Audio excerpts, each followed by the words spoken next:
Vous savez quelle est la différence entre être trompée et être complètement détruite? Je l'ai découvert à 57 ans, quand j'ai trouvé mon mari avec ma meilleure amie dans mon lit, elle portant ma lingerie chère, et j'ai ensuite découvert qu'il détournait l'argent de mon héritage depuis 5 ans. Je m'appelle Élodie Marchand, et ce que je vais vous raconter va vous faire remettre en question tout ce que vous savez sur la confiance, la famille et la justice. Parce que quand j'ai pensé avoir tout perdu, mon mariage, ma meilleure amie, ma sécurité financière, j'ai découvert quelque chose qui a changé ma vie pour toujours. Et je peux vous garantir, la fin de cette histoire va vous laisser bouche bée. Ils ont cru qu'ils m'avaient détruite, mais en réalité ils m'ont fait le plus grand cadeau de ma vie. C'était le 12 octobre 2023, un jeudi qui avait commencé comme n'importe quel autre à Marseille. Le vent méditerranéen soufflait fort, apportant l'odeur de la mer mélangée à l'humidité qui précède la pluie. Je travaillais à la pharmacie centrale de la rue de la République depuis 15 ans, un emploi qui me donnait la stabilité et me permettait d'aider les gens de notre communauté. Ce jour-là, j'avais une migraine terrible qui ne passait tout simplement pas. Vers 3 heures de l'après-midi, j'ai demandé à partir plus tôt. Monsieur Dupont, mon patron, a toujours été compréhensif avec moi, surtout après avoir appris les problèmes de santé que je rencontrais ces derniers mois, des maux de tête fréquents, de la fatigue, une sensation constante que quelque chose n'allait pas dans ma vie, même si je n'arrivais pas à identifier quoi. J'ai pris le bus ligne 49 qui m'emmenait jusqu'à notre maison dans la rue des Trois Mages, dans le quartier de Saint-Victor. Henri et moi vivions dans cette maison depuis 28 ans. C'est là que nous avions élevé nos 2 enfants, Thomas et Sophie, qui vivaient maintenant leur propre vie, Thomas à Paris travaillant comme ingénieur dans une grande entreprise de construction, et Sophie à Lyon avec son mari et nos 2 petits-enfants, Léa et Antoine, que j'adorais voir pendant les vacances scolaires. Camille Rousseau, ma meilleure amie depuis 16 ans, vivait pratiquement chez nous. Après son divorce en 2019, un divorce que j'avais soutenu émotionnellement pendant des mois, la consolant à chaque crise de larmes, l'aidant avec les papiers juridiques, elle passait de plus en plus de temps dans notre maison. Henri disait toujours qu'elle était comme une sœur pour moi, et que notre maison était aussi la sienne. Élodie, me disait-il souvent, Camille fait partie de la famille maintenant. Nous devons prendre soin d'elle. Je croyais vraiment à cela. Comme j'étais naïve. Camille avait sa propre clé de la maison. Elle gardait des vêtements dans notre armoire d'invités. Elle connaissait tous nos horaires, nos habitudes, nos secrets de famille. Mes enfants la considéraient comme une tante. Elle était présente à tous nos anniversaires, nos célébrations de Noël, nos vacances d'été. Elle connaissait le code de notre coffre-fort, elle savait où nous gardions tous nos documents importants. Quand j'ai ouvert la porte d'entrée à 15h30, la maison était silencieuse. J'ai pensé que c'était normal, Henri était parti le matin en disant qu'il allait régler quelques affaires à la banque, quelque chose à propos de nos investissements qu'il gérait depuis des années. Et Camille avait mentionné qu'elle passerait l'après-midi à s'occuper de quelques rendez-vous personnels, peut-être faire du shopping ou voir son coiffeur. J'ai laissé mon sac à main sur la table de l'entrée, à côté du vase de fleurs fraîches que je changeais religieusement chaque semaine. J'ai retiré mes chaussures, mes pieds me faisant mal après une longue journée debout à la pharmacie. Tout dans la maison semblait normal, les rideaux tirés comme je les avais laissés le matin, l'odeur familière de notre détergent à lessive, le tic-tac régulier de l'horloge ancienne que nous avions hérité de la mère d'Henri. Je suis montée à l'étage en direction de notre chambre, impatiente de me coucher et d'essayer de soulager ma douleur de tête. Mes tempes pulsaient et j'avais cette sensation étrange dans l'estomac, comme si mon corps essayait de me dire quelque chose que mon esprit n'était pas encore prêt à comprendre.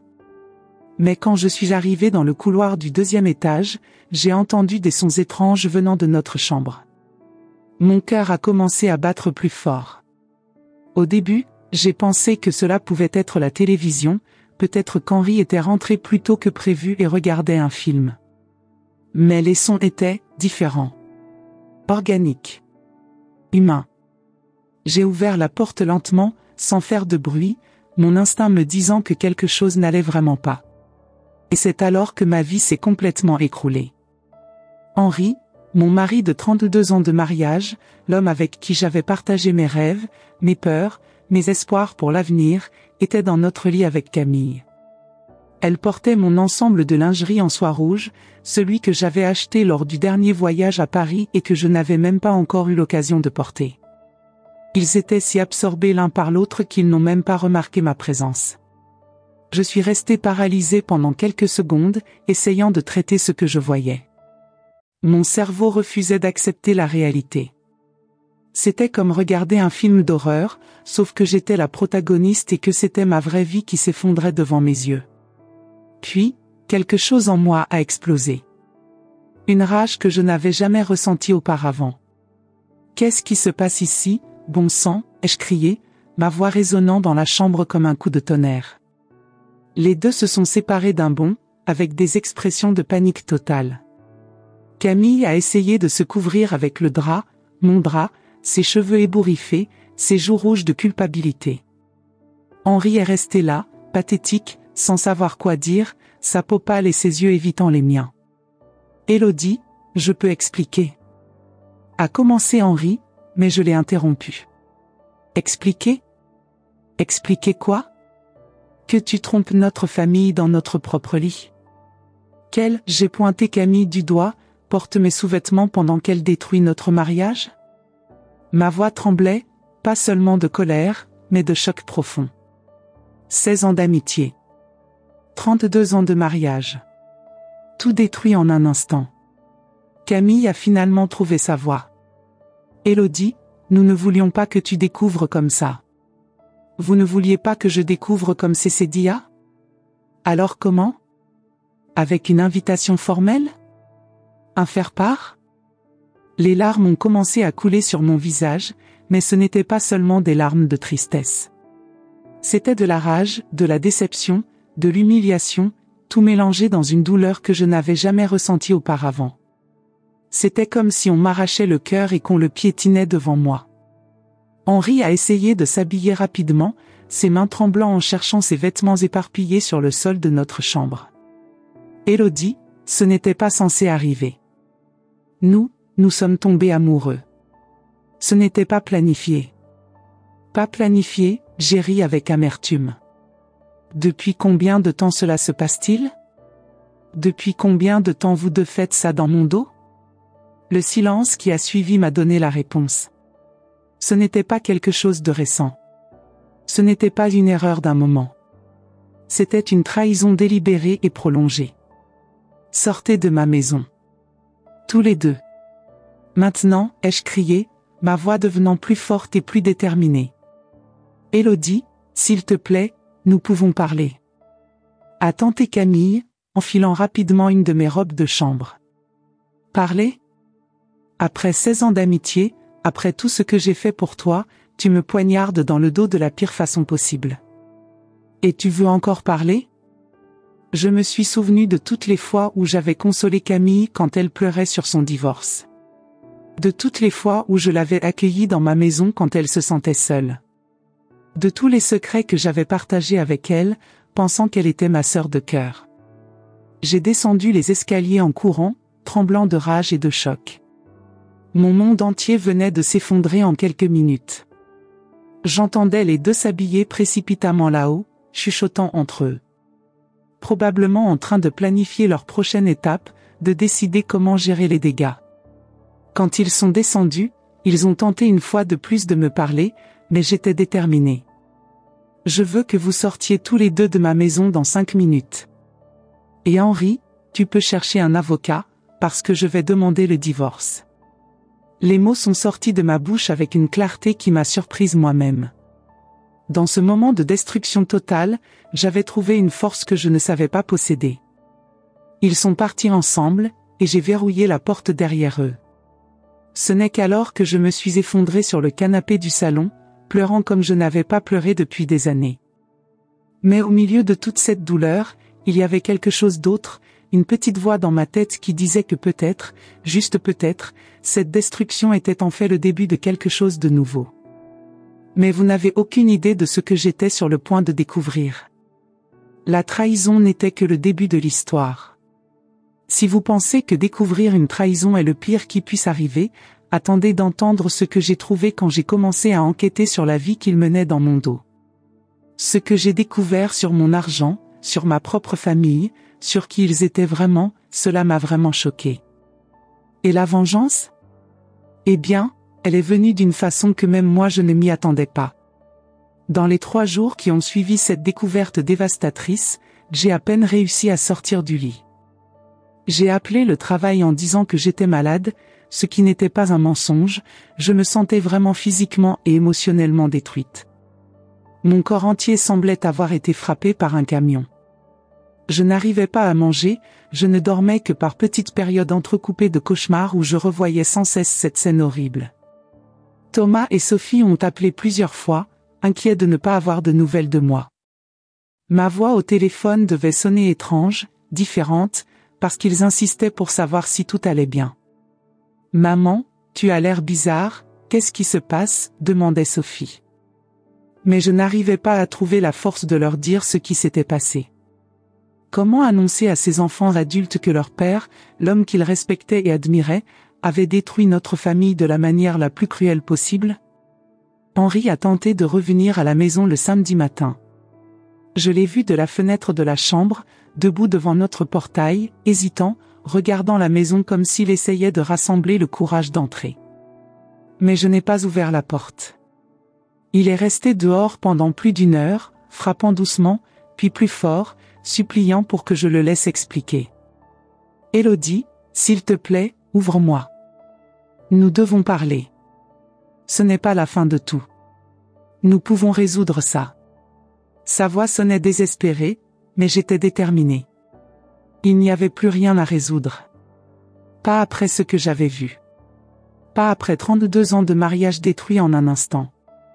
J'entendais ses pas faire les 100 pas devant la maison, le bruit de son téléphone quand il essayait probablement d'appeler Camille, le claquement de la portière de sa voiture quand il est finalement parti. Une partie de moi, une très petite partie, ressentait presque de la pitié pour lui. Mais cette pitié était rapidement submergée par la colère et le sentiment de trahison. Le dimanche, Camille a essayé de me contacter par téléphone au moins 15 fois.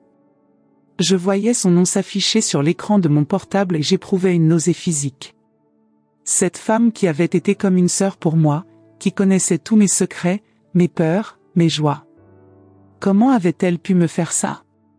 C'est le lundi, quand j'ai essayé de reprendre ma routine, que les choses sont devenues encore plus étranges et inquiétantes. Je suis allée à la banque pour retirer de l'argent pour faire les courses, une routine hebdomadaire que je faisais depuis des années. Mais quand j'ai inséré ma carte dans le distributeur automatique, l'écran a affiché un message que je n'avais jamais vu, solde insuffisant. J'ai pensé que c'était une erreur du système, alors j'ai demandé à parler avec le gérant. Monsieur Laurent, qui nous servait depuis plus de 10 ans et qui connaissait bien notre situation financière, m'a reçu avec une expression préoccupée et gênée. « Madame Marchand, que c'est bien que vous soyez venue. J'essayais de vous contacter depuis quelques semaines. Il faut que nous parlions des transactions qui sont faites sur votre compte. » Mon estomac s'est serré et un frisson a parcouru ma colonne vertébrale. « Quelle transaction ? » Il a sorti les relevés des 6 derniers mois et les a étalés sur son bureau. Ce que j'ai vu m'a laissé sans voix. Transfert régulier de grosses sommes vers un compte que je ne connaissais pas, retrait fréquent en espèces de montants élevés. Notre compte épargne, qui contenait plus de 80 000 € de l'héritage que j'avais reçu quand ma mère était décédée il y a 3 ans, ne contenait plus que 3 200 €. Ces transactions portent la signature de votre mari, mais certaines ont aussi une procuration en votre nom signée par une certaine Camille Rousseau. Vous avez autorisé cela? J'ai senti le monde tourner autour de moi. Procuration? Je n'ai jamais signé de procuration. Monsieur Laurent m'a montré le document. C'était ma signature, ou du moins une imitation très convaincante. Le papier était officiel, avec tous les timbres et cachets nécessaires. Quelqu'un avait pris beaucoup de soin pour que tout paraisse légitime. J'ai besoin de copies de tout cela, ai-je dit, essayant de garder mon calme tandis que ma tête tournait. Et je veux que cette procuration soit annulée immédiatement. Bien sûr, madame. Mais il faut que vous sachiez que ces transferts ont été faits vers un compte au nom d'une entreprise appelée Consultant Méditerranéen SARL. Vous connaissez cette entreprise? Je n'en avais jamais entendu parler. Mais le nom sonnait suspicieusement générique, comme quelque chose qu'on inventerait pour cacher des activités louches. Je suis sorti de la banque en état de choc total. Ce n'était pas seulement une trahison amoureuse. C'était un vol. Il me volait littéralement, en utilisant une procuration falsifiée. En rentrant à la maison, j'ai commencé à fouiller tous les documents qu'Henri gardait dans le bureau. C'était un homme méticuleux qui gardait tous les papiers importants dans des classeurs soigneusement organisés. Mais maintenant, je regardais tout avec des yeux différents, cherchant des indices de sa duplicité. C'est alors que j'ai trouvé une chemise cachée derrière les livres de l'étagère, dans un endroit où je n'aurais jamais pensé à regarder. Ce que j'y ai trouvé m'a laissé sans voix et m'a fait comprendre l'ampleur réelle de leur trahison. Il y avait des documents montrant qu'Henri avait ouvert une entreprise fictive il y a 2 ans, en utilisant notre adresse comme siège social. L'entreprise était supposée fournir des services de conseil, mais c'était évidemment juste un moyen de blanchir l'argent qu'il détournait de notre compte. Et Camille était répertoriée comme associée avec 40% de parts. Mais le pire restait à venir. J'ai trouvé des emails imprimés entre eux deux, des conversations qui dataient de plus de 3 ans. Ils n'avaient pas seulement une liaison, ils planifiaient de me voler et ensuite de se débarrasser de moi depuis le début. Dans un des emails, daté d'il y a 2 ans et demi, Camille écrivait « Elle nous fait tellement confiance qu'elle ne remarque même pas ce qui se passe. Quand nous aurons assez d'argent, tu pourras demander le divorce et récupérer la moitié des biens qui restent. Elle ne découvrira jamais que la plus grande partie est déjà sortie du compte. » Henri répondait « Je dois être prudent. Élodie n'est pas stupide, mais elle est tellement occupée à s'occuper de tout le monde qu'elle fait à peine attention aux finances. Encore quelques mois et nous aurons assez pour commencer notre vie ensemble ailleurs. J'ai déjà regardé des propriétés en Espagne où nous pourrions nous installer. » Un autre email de Camille disait « Tu crois qu'elle va soupçonner quelque chose quand tu vas lui demander le divorce? Elle pourrait engager un détective privé. » Non, répondait Henri, je vais lui faire croire que c'est juste une crise de milieu de vie. Que j'ai besoin d'espace pour réfléchir. Elle est trop émotionnelle pour penser rationnellement. Et de toute façon, à ce moment-là, l'argent sera déjà en sécurité dans nos comptes offshore. Lire cela a été comme recevoir un coup de poing dans l'estomac. 3 ans. Il faisait ça depuis 3 ans. Depuis peu après la mort de ma mère, quand j'avais reçu l'héritage. Ils avaient planifié ma destruction financière et émotionnelle pendant que je les accueillais dans ma maison, que je partageais mes repas avec eux, que je leur faisais confiance comme à ma propre famille. Il y avait aussi des documents montrant qu'Henri avait souscrit plusieurs prêts dans différentes banques, en utilisant notre maison comme garantie, sans que je le sache. Il avait utilisé des faux documents pour montrer des revenus de l'entreprise fictive, justifiant ainsi sa capacité à rembourser. La maison pour laquelle nous avions lutté si dur pour la payer, où nous avions élevé nos enfants, était hypothéquée jusqu'au cou. J'ai trouvé des reçus pour des bijoux coûteux achetés pour Camille, des réservations d'hôtels dans des endroits romantiques où ils passaient des week-ends ensemble pendant que je pensais qu'Henri était en voyage d'affaires. Il y avait même des photos d'eux ensemble sur une plage en Corse, tous les deux souriants et heureux, probablement prises avec mon argent volé. Un dossier entier était consacré à leurs plans futurs, recherche immobilière en Espagne, informations sur l'ouverture de comptes bancaires à l'étranger, même des brochures sur les procédures de changement de nom. Ils planifiaient vraiment de disparaître ensemble avec mon argent et de commencer une nouvelle vie. Le plus révoltant était un email où Camille écrivait « Parfois je me sens un peu coupable envers Élodie. Elle a été si gentille avec moi. » Et Henri répondait « Ne t'inquiète pas pour ça. Elle s'en remettra. Elle est plus forte qu'elle ne le pense. Et de toute façon, elle mérite mieux que cette vie ennuyeuse qu'elle mène. Nous lui rendons service en la libérant. Il pensait me rendre service en me détruisant. » L'arrogance et la cruauté de cette justification m'ont rendu physiquement malade. J'ai immédiatement appelé mon avocat, Maître Dubois, sans parenté avec la traîtresse Camille. C'était un homme dans la soixantaine, expérimenté en droit de la famille, qui m'avait été recommandé par une collègue de la pharmacie quand son propre divorce s'était mal passé. Madame Marchand, a-t-il dit après avoir examiné tous les papiers que j'avais apportés, ce n'est pas seulement de l'adultère. C'est de l'escroquerie, de la falsification de documents et du détournement de fonds. Ils peuvent aller en prison pour ça. Je veux qu'ils paient pour tout ce qu'ils ont fait, ai-je répondu avec une détermination qui m'a surprise moi-même. Cette femme timide et complaisante que j'avais été disparaissait rapidement, remplacée par quelqu'un de plus fort et de plus résolu. Nous allons déposer plainte immédiatement à 10 mètres du bois. Et nous allons demander le gel de tous leurs actifs pendant l'enquête. Avec les preuves que vous avez, l'affaire est solide. Ce soir-là, Henri est apparu à la porte une fois de plus. Cette fois, j'ai ouvert, mais seulement parce que j'étais prête à l'affronter avec tout ce que j'avais découvert. Élodie, il faut qu'on parle. Je sais que tu es blessée. Blessée, l'ai-je interrompu. Henri, toi et ta maîtresse m'avez volé plus de 75 000 €. Vous avez falsifié ma signature, créé une entreprise fantôme, planifié de me laisser dans la misère. Et tu penses que je suis juste blessée? La couleur a disparu de son visage. Il a regardé autour de lui, nerveux, comme s'il cherchait une échappatoire. Comment tu as? Comment j'ai découvert?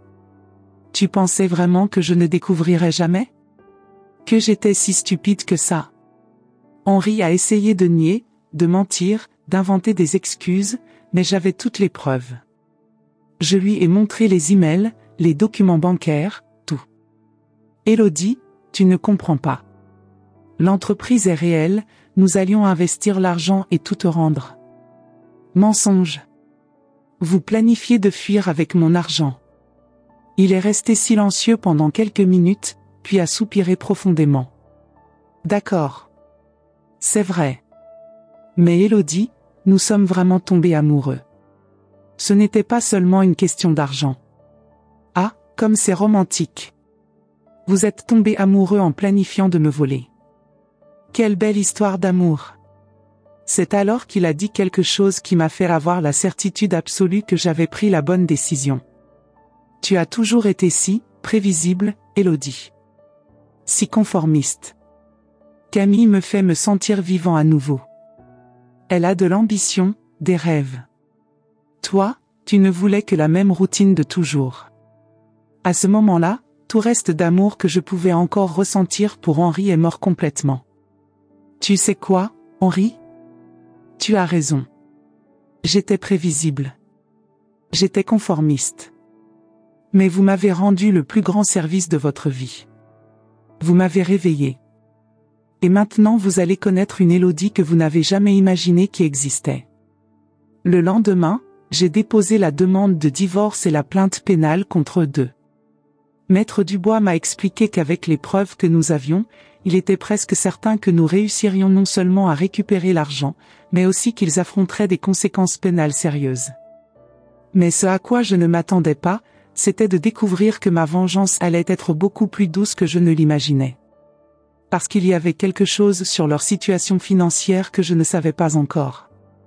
3 semaines après avoir déposé la demande de divorce et la plainte pénale, j'ai reçu un appel téléphonique qui allait complètement changer le cours de cette histoire. C'était une femme qui s'est présentée comme Isabelle Moreau, détective privée. Madame Marchand, j'ai besoin de vous parler. C'est au sujet de votre mari et de Camille Rousseau. J'ai des informations qui pourraient vous intéresser. Sa voix était professionnelle mais chaleureuse, avec un léger accent du Sud qui m'inspirait confiance. Elle m'a proposé de nous rencontrer dans un café discret près de mon travail, loin des regards indiscrets de notre quartier où tout le monde commençait à parler de ma séparation. Le lendemain, j'ai retrouvé Isabelle au Café de la Paix, un petit établissement tranquille de la rue Paradis. C'était une femme d'environ 45 ans, cheveux châtains courts et bouclés, regard perçant mais bienveillant. Elle portait un tailleur sobre et avait cette assurance que donnent les années d'expérience dans un métier difficile. Madame Marchand, merci d'être venue. Je vais être directe avec vous. Elle a ouvert une mallette en cuir contenant des dossiers épais et des photos. Vous n'avez pas été leur première victime. Mon estomac s'est noué et j'ai senti un frisson parcourir mon échine. Comment ça? Elle a sorti une chemise contenant des documents et des photos jaunies par le temps. Camille Rousseau a déjà appliqué exactement le même stratagème auparavant. Il y a 5 ans, elle s'est approchée d'un homme marié à Nice, Bernard Leclerc. Il venait de perdre sa femme d'un cancer et avait reçu une grosse indemnité d'assurance vie, plus de 300 000 €. Isabelle m'a montré des photos de Camille avec un homme âgé aux cheveux gris, l'air distingué mais visiblement vulnérable. Regardez ces photos. Camille se faisait passer pour une veuve elle aussi, prétendait comprendre sa douleur. Elle s'est présentée comme coach en développement personnel, spécialisée dans l'accompagnement du deuil. Mon Dieu! Ai-je murmuré, regardant les images qui montraient Camille avec le même sourire charmeur qu'elle avait avec moi. Elle s'est fait inviter chez lui sous prétexte de l'aider à surmonter sa perte. Petit à petit, elle a gagné sa confiance, est devenue indispensable. Monsieur Leclerc avait une fille qui vivait au Canada, alors il était très isolé. Camille a comblé ce vide émotionnel. Isabelle a continué en feuilletant les documents. Au bout de 6 mois, elle lui a présenté un homme qu'elle appelait son cousin, un certain Philippe Moreau, qui ressemblait étrangement à votre Henri mais avec une barbe et les cheveux teints. Ils ont monté exactement le même coup, création d'une fausse entreprise, détournement progressif des fonds, fausse procuration. Elle m'a montré des extraits bancaires, des documents d'entreprise, des contrats frauduleux. Le parallèle avec ma situation était saisissant. Ils ont vidé ses comptes en 8 mois et ont disparu du jour au lendemain. Monsieur Leclerc s'est retrouvé non seulement ruiné, mais aussi complètement brisé émotionnellement. Vous voulez dire que c'est une arnaqueuse professionnelle? Exactement. Et votre mari? Il semble qu'il soit devenu le partenaire parfait pour elle. Ensemble, ils ont perfectionné la méthode. Isabelle a sorti d'autres documents. Mais ce n'est pas tout, Madame Marchand. Henri ne détournait pas seulement votre argent, il a contracté des emprunts dans plusieurs banques différentes, en utilisant votre maison comme garantie, sans que vous le sachiez. Elle m'a tendu une liasse de papier que j'ai parcouru avec une horreur croissante. Il a utilisé de faux documents pour justifier des revenus de l'entreprise fictive, se donnant ainsi la crédibilité nécessaire pour obtenir ses prêts. La maison pour laquelle vous vous êtes battu pour la payer, où vous avez élevé vos enfants, est hypothéquée à hauteur de 280 000 €. J'ai senti mes jambes se dérober sous moi. 280 000 €? Mais c'est impossible. Notre maison ne vaut que 320 000 €. C'est exactement le problème. Ils ont accumulé plus de 150 000 € de dettes supplémentaires, et tout est au nom des 2 époux, le vôtre et le sien. Si nous ne faisons rien, vous risquez de perdre la maison aussi. Le café autour de moi semblait tourner. Non seulement ils m'avaient volé l'héritage de ma mère, mais ils avaient aussi mis en péril le toit au-dessus de ma tête. La maison où j'avais vécu les moments les plus heureux de ma vie, où mes enfants avaient grandi, où j'avais cru construire un avenir solide. À ce moment-là, toute la tristesse que je ressentais encore s'est transformée en une fureur froide et calculée.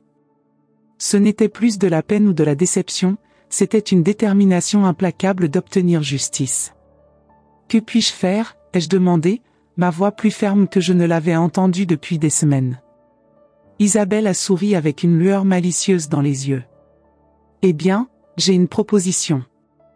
Monsieur Leclerc est prêt à financer les coûts d'une enquête complète, si nous arrivons à exposer toute leur opération. Et j'ai quelques idées sur la façon dont nous pouvons faire ça. Elle a sorti un carnet et a commencé à esquisser un plan. Nous allons utiliser leur propre avidité contre eux. Voici ce que je propose. Le plan d'Isabelle était d'une intelligence redoutable. D'abord, à travers un ami avocat d'Isabelle, nous allions répandre la rumeur que j'avais reçu un second héritage, cette fois d'une tante riche qui était décédée à Londres, une somme importante de près de 200 000 livres sterling qui allait arriver sur mon compte dans les semaines suivantes. Comment allons-nous s'assurer qu'ils entendent cette rumeur, ai-je demandé. Laissez-moi m'en occuper. J'ai mes méthodes. Isabelle avait l'air sûre d'elle. Nous allons faire en sorte que l'information arrive jusqu'à eux par des canaux qui sembleront naturels. Une conversation accidentellement entendue à la pharmacie, un appel téléphonique privé passé dans un lieu public. Ensuite, Isabelle avait obtenu l'autorisation judiciaire d'enregistrer toutes les communications téléphoniques entre Henri et Camille. Avec les preuves que vous avez fournies, le juge a accordé l'autorisation sans hésiter. Ils sont maintenant sous surveillance totale. Les premiers enregistrements ont été révélateurs au-delà de mes attentes. Leur négligence quand ils pensaient que personne ne les écoutait était stupéfiante. Dans un appel intercepté 3 jours après que nous ayons fait circuler la rumeur, j'ai entendu Camille dire « Henri, tu as entendu ? Cette idiote a apparemment reçu un autre héritage. Près de 200 000 €. C'est notre chance de récupérer ce qu'on a perdu avec cette histoire de plainte. » Henri répondait, sa voix pleine d'avidité, « Tu es sûr ? Comment tu sais ça ? J'ai mes sources. » Une amie qui travaille dans la même pharmacie qu'elle a entendu Élodie parler au téléphone avec un notaire de Londres. Apparemment, sa grand-tante qu'elle n'avait jamais rencontrée lui a légué une fortune. Mais comment on fait ? Elle a découvert tout notre système, elle ne va plus jamais nous faire confiance, disait Henri, semblant plus inquiet. Laisse-moi faire. Je sais comment manipuler Élodie. Elle a toujours eu le cœur tendre. Je vais aller chez elle, faire semblant d'être repentante, lui dire que tu m'as forcé à faire tout ça. Elle va gober ça, tu verras.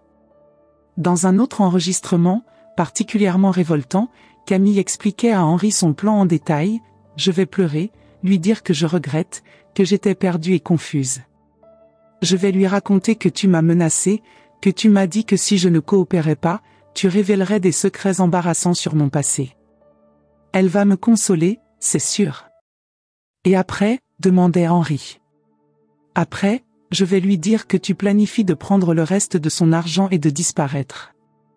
Que tu as l'intention de falsifier des documents pour faire croire qu'elle t'a transféré l'argent volontairement avant qu'il arrive sur son compte. Elle va paniquer et venir te confronter. C'est là que tu joues le repenti et que tu proposes un arrangement pour récupérer une partie de l'héritage. Les écoutes révélaient aussi l'étendue de leur mépris pour moi. Dans une conversation particulièrement blessante, Henri disait « Tu sais, Camille, parfois je me demande comment j'ai fait pour supporter Élodie si longtemps. Elle est si naïve, si prévisible. Avec toi, je me sens enfin intelligent, important. » Camille répondait « Ne t'inquiète pas, chérie. Bientôt nous serons débarrassés d'elle pour toujours. Une fois qu'on aura récupéré cet argent, on pourra disparaître en Espagne comme prévu. J'ai déjà trouvé une belle villa à Marbella. » Écouter ces conversations était douloureux, mais aussi libérateur. Chaque mot cruel effaçait un peu plus les derniers vestiges d'affection que je pouvais encore ressentir pour eux. Une semaine après le début de notre opération, exactement comme Isabelle l'avait prédit, Camille a sonné à ma porte. Je l'ai vue par l'œilleton, elle portait des vêtements simples, avait les yeux rouges et gonflés, jouait parfaitement le rôle de la femme repentante et brisée. « Élodie, s'il te plaît, écoute-moi. Je sais que ce qu'on a fait était terrible, mais j'étais amoureuse et confuse. Henri m'a convaincue que vous ne vous aimiez plus, que le mariage était déjà fini. J'ai ouvert la porte, offert un café, fait exactement ce qu'elle attendait que je fasse. Et pendant tout ce temps, j'enregistrais la conversation avec un petit appareil qu'Isabelle m'avait fourni. Camille, je ne sais pas si je peux te faire confiance à nouveau. Ai-je dit, jouant parfaitement mon rôle de femme blessée mais encore influençable. Je comprends, Élodie. Mais je suis venue ici pour faire ce qui est juste. En fait, je voulais te prévenir de quelque chose. Henri planifie de prendre le reste de l'argent que tu as et de disparaître. Il m'a dit qu'il savait pour l'héritage que tu vas recevoir et qu'il voulait trouver un moyen de tout prendre avant que le divorce soit finalisé. Parfait. Elle livrait leur plan exactement comme prévu. Comment il compte faire ça, ai-je demandé, feignant la panique. Il connaît quelqu'un qui peut falsifier des documents. Il veut faire croire que tu lui as transféré l'argent volontairement avant qu'il arrive sur ton compte. Il m'a montré de faux papiers qui prouvent soi-disant que tu lui dois de l'argent pour des investissements qu'il aurait fait en ton nom. Pendant les 2 heures suivantes, Camille m'a donné tous les détails de leur plan, pensant qu'elle me manipulait pour agir selon leurs intentions. Elle m'a même donné le nom et l'adresse du faussaire qu'Henri comptait utiliser, un certain Marcel Dubois qui opérait depuis un bureau miteux près du port. « Élodie, a-t-elle dit en partant, prenant mes mains dans les siennes avec une fausse sincérité, je sais que j'ai fait du mal, mais je veux vraiment t'aider maintenant. Fais attention à toi. » Quand elle est partie, j'ai immédiatement appelé Isabelle et Maître Dubois. Nous avions tout ce qu'il nous fallait. Le plan final était d'une simplicité géniale. Le lendemain, la police a organisé une opération d'infiltration. Un policier en civil s'est fait passer pour un employé de banque corrompu, prêt à aider Henri et Camille à accéder frauduleusement à mes comptes en échange d'un pot de vin. Henri et Camille ont mordu à l'hameçon sans la moindre méfiance. Ils se sont présentés au rendez-vous avec l'argent liquide pour corrompre le banquier, tous les faux documents qu'ils avaient préparés, et même un plan détaillé pour vider mes comptes le jour où l'héritage arriverait. L'arrestation a eu lieu en flagrant délit alors qu'ils remettaient 5 000 € en liquide aux policiers infiltrés en échange de l'accès à mes codes bancaires. Mais la meilleure partie restait à venir. Pendant l'enquête policière qui a suivi, nous avons découvert que l'entreprise fantôme qu'ils avaient créée avait été utilisée non seulement pour blanchir mon argent, mais aussi pour frauder le fisc. L'administration fiscale française les a poursuivis, et les amendes et intérêts accumulés s'élevaient à plus de 300 000 €. De plus, tous les emprunts qu'Henri avait contractés frauduleusement ont été annulés par la justice, puisqu'ils avaient été obtenus par falsification de documents. Les banques ont été obligées d'effacer ces dettes et de me présenter des excuses officielles pour ne pas avoir vérifié assez soigneusement l'authenticité des documents. Mais l'enquête a révélé quelque chose d'encore plus satisfaisant. Grâce aux informations fournies par M. Leclerc et aux preuves que nous avions rassemblées, la police a découvert que Henri et Camille avaient des comptes secrets dans des paradis fiscaux, la Suisse et les îles Caïmans, où ils cachaient l'argent volé à leurs victimes précédentes. Ces comptes ont été gelés et leur contenu, plus de 800 000 € au total, a été saisi pour rembourser toutes leurs victimes. Henri et Camille n'ont pas seulement perdu tout l'argent qu'ils avaient volé, ils se sont retrouvés endettés de plus d'argent qu'ils ne pourraient jamais rembourser en plusieurs vies. Et moi ?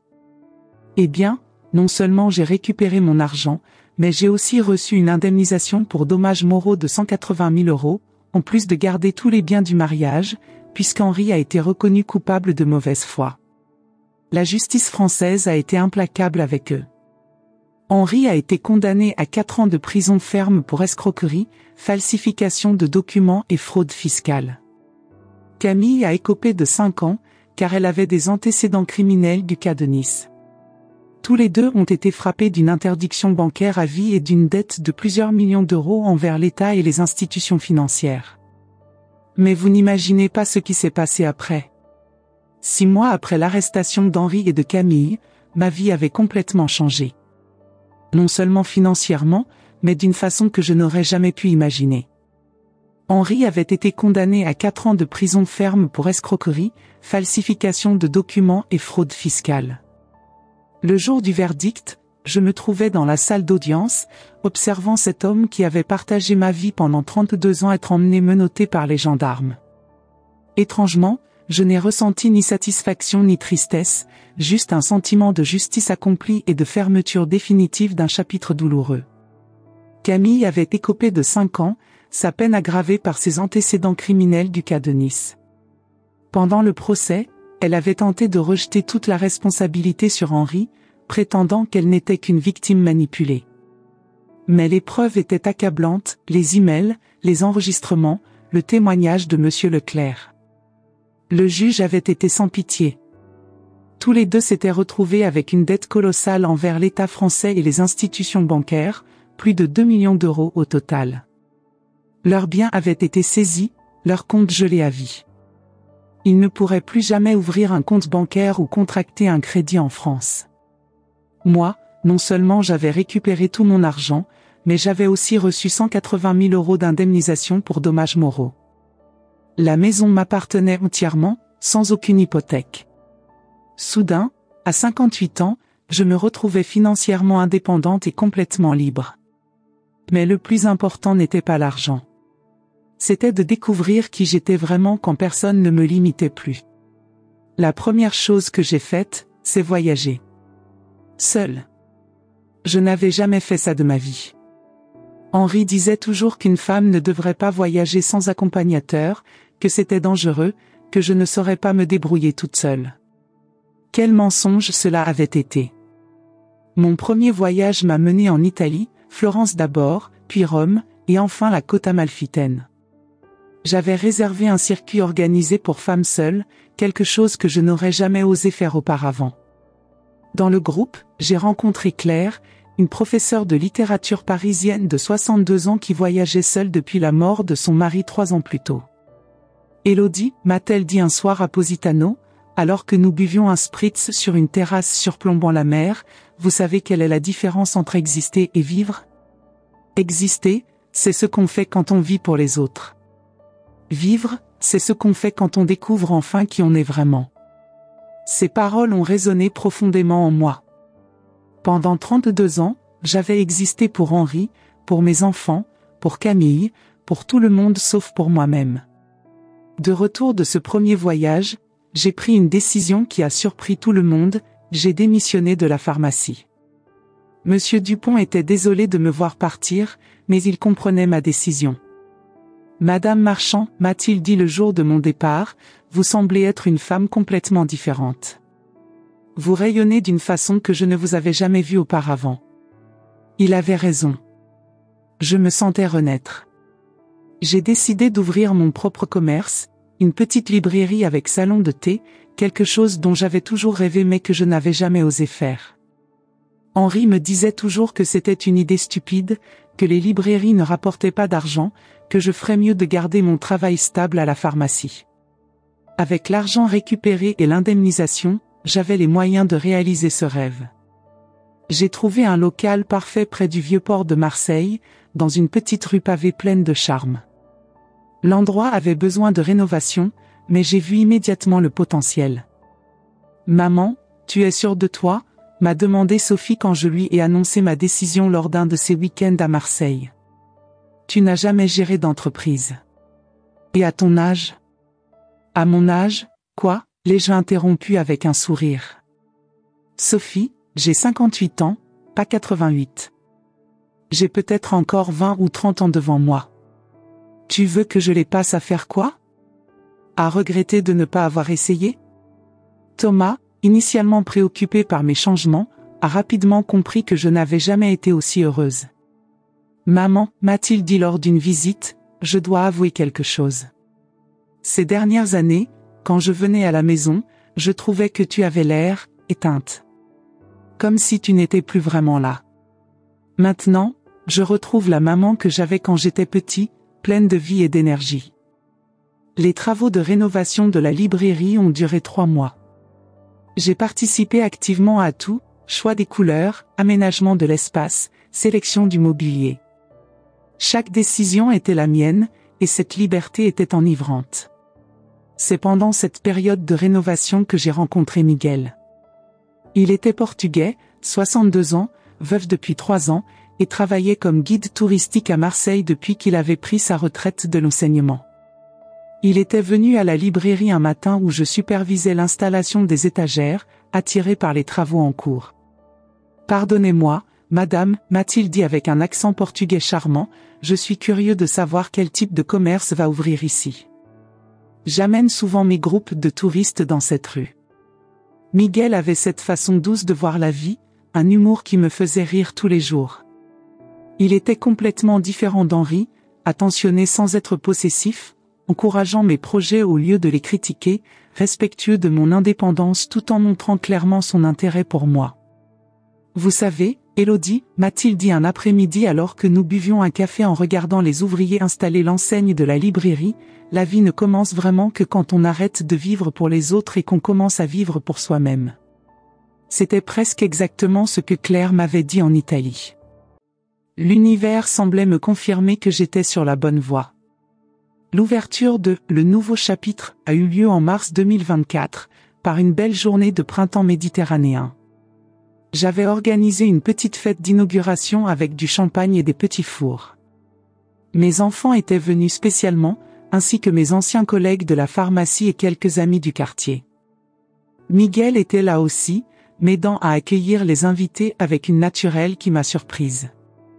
Nous n'étions pas encore officiellement en couple, mais il y avait entre nous une complicité évidente que tout le monde remarquait. Maman, m'a chuchoté Sophie dans l'oreille pendant la soirée, Miguel a l'air d'être un homme bien. Il te regarde comme papa ne t'a jamais regardé. Elle avait raison. Miguel me regardait avec admiration, respect et affection sincère. Pas comme un objet qu'on possède, mais comme une personne qu'on admire et qu'on aime pour ce qu'elle est vraiment. La librairie a rencontré un succès immédiat. Située près du port antique, elle attirait autant les touristes que les habitants du quartier. J'offrais non seulement des livres et des thés de qualité, mais aussi des soirées de lecture, des clubs de livres en français et en anglais, et des ateliers d'écriture créative. L'idée des ateliers m'était venue d'une expérience personnelle. 3 mois après l'ouverture, j'avais commencé à écrire mon histoire, tout ce qui s'était passé avec Henri et Camille, ma découverte de leur trahison, le processus judiciaire, ma renaissance. L'écriture était devenue thérapeutique, me permettant de mettre des mots sur des émotions complexes. Miguel, qui était devenu un visiteur quotidien de la librairie, m'avait encouragé à partager cette expérience avec d'autres femmes qui pourraient vivre des situations similaires. Élodie, votre histoire pourrait aider beaucoup de femmes, m'avait-il dit. Vous pourriez organiser des ateliers où les femmes écrivent leurs propres histoires de renaissance. C'est ainsi qu'est né le Cercle des Phénix, un groupe de soutien que j'organisais tous les mardis soirs dans la librairie pour des femmes qui traversaient des séparations difficiles, des trahisons, ou qui voulaient simplement recommencer leur vie. Le premier soir, nous n'étions que 3, moi, une jeune femme de 35 ans qui découvrait que son mari avait une double vie, et une dame de 68 ans qui voulait divorcer après 45 ans de mariage. 6 mois plus tard, nous étions parfois 15 ou 20 femmes, de tous âges et de toutes situations. Madame Élodie, m'a dit Martine, une femme de 45 ans qui participait régulièrement aux ateliers, vous nous avez montré qu'il n'est jamais trop tard pour reprendre sa vie en main.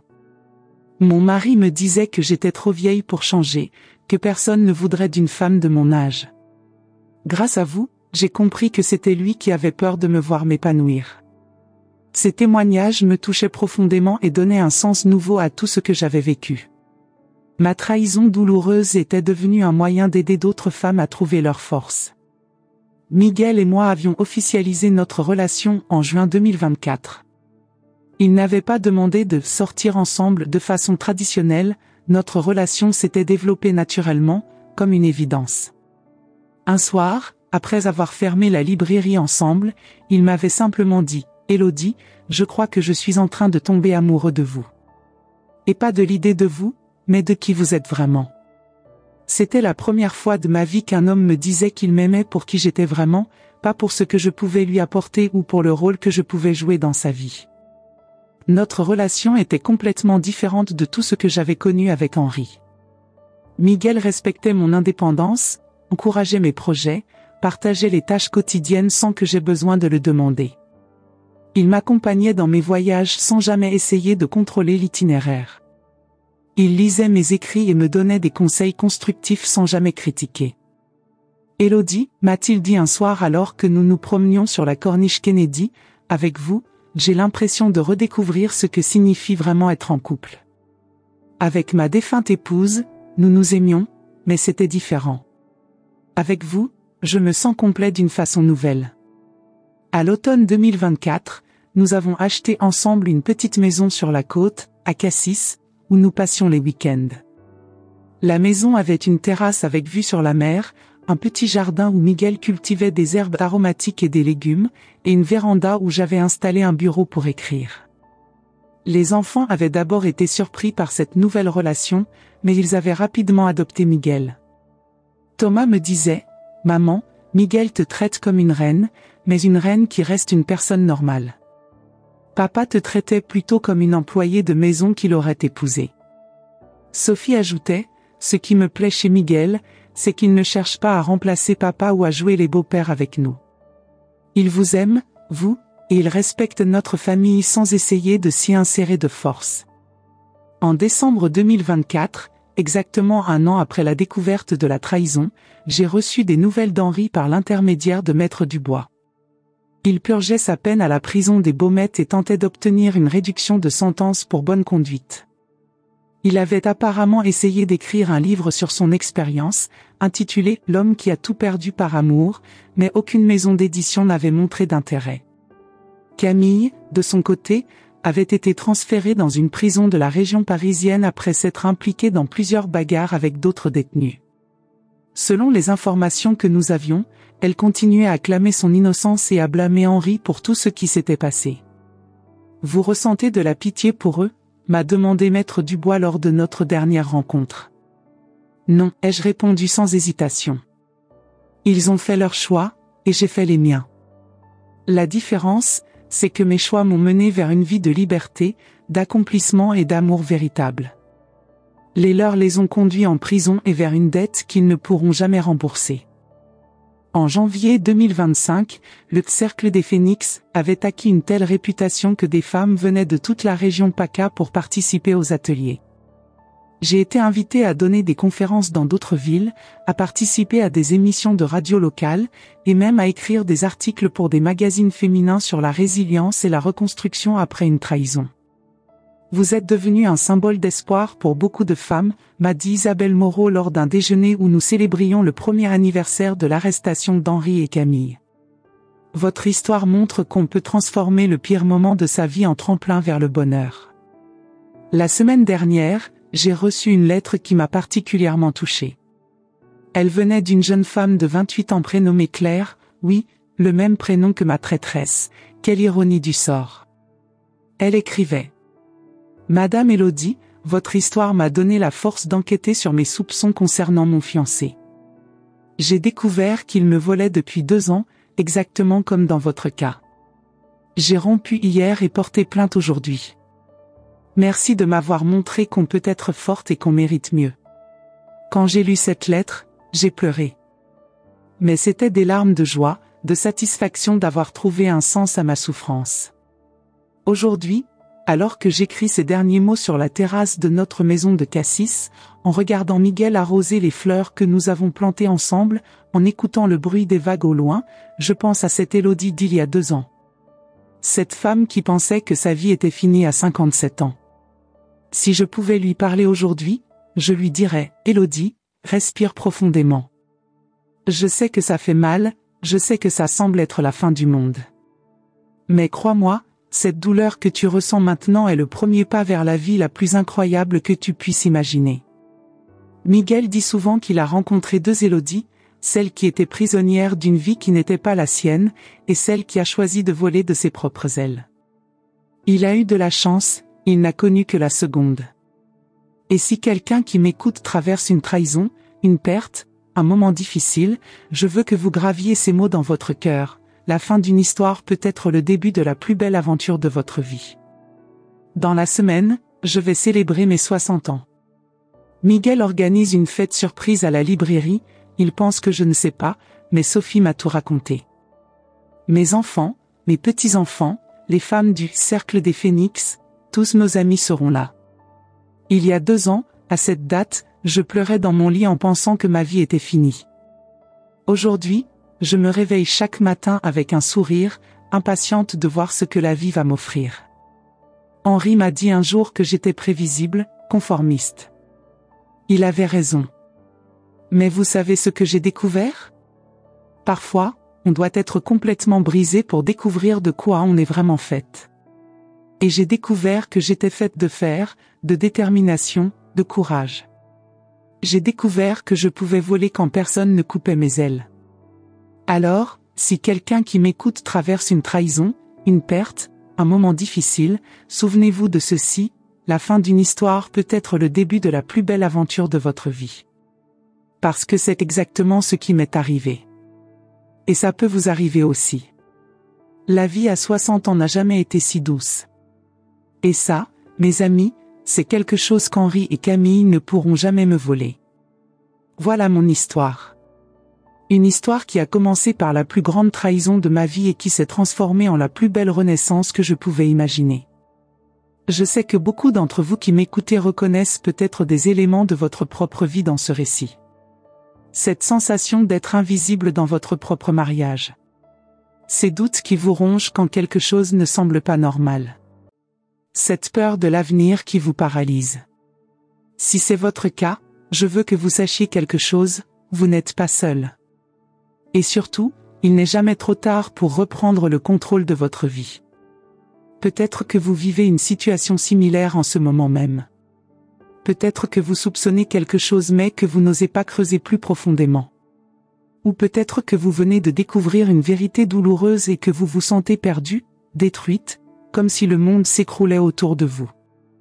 Je veux que vous compreniez une chose fondamentale, cette douleur que vous ressentez, cette sensation de fin du monde, c'est en réalité le signal que votre vraie vie veut enfin commencer. À 57 ans, j'ai découvert que tout ce que je croyais savoir sur ma vie était un mensonge.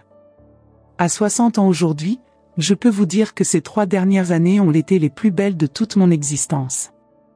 Alors je vous pose cette question, et j'aimerais vraiment que vous me répondiez dans les commentaires. Quelle est cette chose que vous rêvez de faire, mais que vous n'osez pas entreprendre parce que vous pensez qu'il est trop tard? Écrire un livre? Voyager seul? Quitter un travail qui ne vous épanouit plus? Dire non à quelqu'un qui vous manque de respect? Reprendre des études? Tomber amoureuse à nouveau? Dites-le moi. Écrivez-le dans les commentaires. Parce que parfois, le simple fait de mettre des mots sur nos rêves les rend déjà un peu plus réels. Et si vous traversez actuellement une épreuve difficile, une trahison, un divorce, une perte, une remise en question, racontez-moi comment vous trouvez la force de continuer. Vos témoignages peuvent aider d'autres personnes qui se sentent seules dans leur combat. Nous sommes une communauté ici. Une communauté de femmes et d'hommes qui ont décidé que l'âge n'est qu'un chiffre, que les épreuves peuvent devenir des tremplins, et que la vie peut être magnifique à tout moment, même quand on a l'impression que tout est fini. Vos histoires m'inspirent autant que j'espère que la mienne vous inspire. Alors n'hésitez pas à partager. À vous ouvrir. À raconter votre propre renaissance ou votre désir de renaissance. Si cette histoire vous a touché, si elle vous a fait réfléchir, si elle vous a donné ne serait-ce qu'une petite étincelle d'espoir, alors abonnez-vous à cette chaîne. Parce que nous continuerons ensemble à explorer ces histoires de courage, de résilience, de femmes et d'hommes qui ont refusé de se laisser définir par leurs épreuves. La prochaine histoire que nous partagerons pourrait être celle qui change votre perspective sur votre propre vie. Celle qui vous donne enfin le courage de faire ce pas que vous remettez à plus tard depuis des années. Nous nous retrouvons très bientôt pour une nouvelle histoire de renaissance. En attendant, souvenez-vous, votre vie n'est pas finie. Elle attend juste que vous décidiez de la reprendre en main. Prenez soin de vous. Et surtout, n'abandonnez jamais vos rêves. Il n'est jamais trop tard pour devenir qui vous étiez vraiment destiné à être.